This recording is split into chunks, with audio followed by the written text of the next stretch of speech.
কিন্তু একটা কথা, এক বুক রক্তের উপর দিয়ে এই স্বাধীনতা আমাদের আসলো। পূর্ণ সমর্থন দিয়ে যাব দেশে গণতন্ত্র প্রতিষ্ঠার জন্য। জনগণের সরকার, এই রাষ্ট্রের মালিক জনগণ। আমরা চাই যত দ্রুত সম্ভব বাংলাদেশকে সচল করা।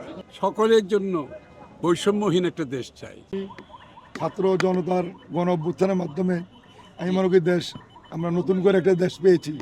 ইনশাল্লাহ এদের নেতৃত্বে দেশ ভালো হবে আগামী। ইনশাল্লাহ আমরা সব ধরনের সহযোগিতা করব। দেখুন, সরকার তো আমরা জানি, এটা তো মানে এখন ইন্টারিম গভর্নমেন্ট কেমন হবে জানি না, তবে আশা করি ভালো হবে। কারণ এত বড় বিজয়ের পরে কোনোদিন ইন্টারিম গভর্নমেন্ট যে অন্তর্বর্তীকাল সরকার আসছে খারাপ হতে পারে না, কারণ সকলের চিন্তাভাবনা সকলে মিলেই কিন্তু এই সরকার করছে। এটা ভেবেছিলাম যে এই সরকার থাকতে পারবে না, কারণ একটা যে কোনো স্বৈরাচারী সরকারের পতন সেইভাবেই হয়। কিন্তু একটা কথা, এক বুক রক্তের উপর দিয়ে এই স্বাধীনতা আমাদের আসলো। অনেক মা তাদের সন্তান হারিয়েছে, অনেকে স্বজন হারিয়েছে। আজকের শপথের পরে বোঝা যাবে, উনি তো প্রথমে বলেছে আমাকে দিয়েছেন, আমার কথা শুনতে হবে। তাহলে অবশ্যই আমরা ওনার কথা শুনবো, যেহেতু একজন উনি প্রজ্ঞা ব্যক্তি এবং বাংলাদেশের অর্থনীতির ক্ষেত্রে উনি একজন মহান ব্যক্তি। উনি পারবেন দেশে গণতন্ত্র ফিরে আনার জন্য, গণতন্ত্র ব্যবস্থা ফিরে আনার জন্য, এবং উনি দেশে একটা নিরপেক্ষ নির্বাচনের ব্যবস্থা করবেন আশা করি। পূর্ণ সমর্থন দিয়ে যাব দেশে গণতন্ত্র প্রতিষ্ঠার জন্য। রাজনৈতিক সংকট 16 বছরের সৃষ্টি করা হয়েছে, সেগুলো দূরীভূত করে একটা নির্বাচনের ব্যবস্থা গ্রহণ করবেন।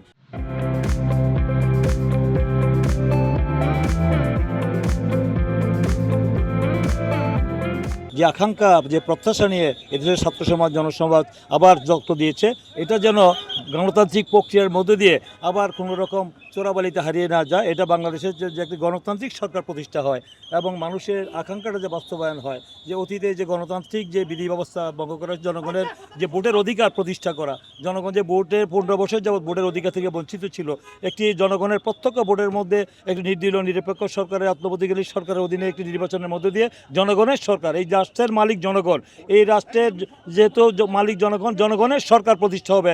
আমরা চাই যত দ্রুত সম্ভব বাংলাদেশকে সচল করা, এবং সচল করতে হলে একটি নির্বাচিত সরকারের প্রয়োজন।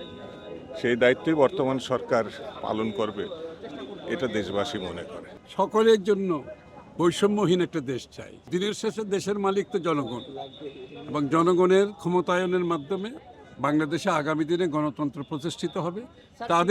তারা যাতে তাদের প্রতিনিধি নির্বাচন করে, যেই প্রতিনিধি তাদের কাছে দায়বদ্ধ থাকবে, জবাবদিহি থাকবে, এবং জবাবদিহিতার মাধ্যমে একটি দেশ একটা লেভেল প্লেইং ফিল্ড থাকবে, এবং তাদের সাংবিধানিক, রাজনৈতিক, গণতান্ত্রিক অধিকার ফিরে পাবে। দেশে আইনের শাসন থাকবে, ভয়ভীতি মুক্ত পরিবেশে মানুষ যাতে জীবনযাপন করতে পারে।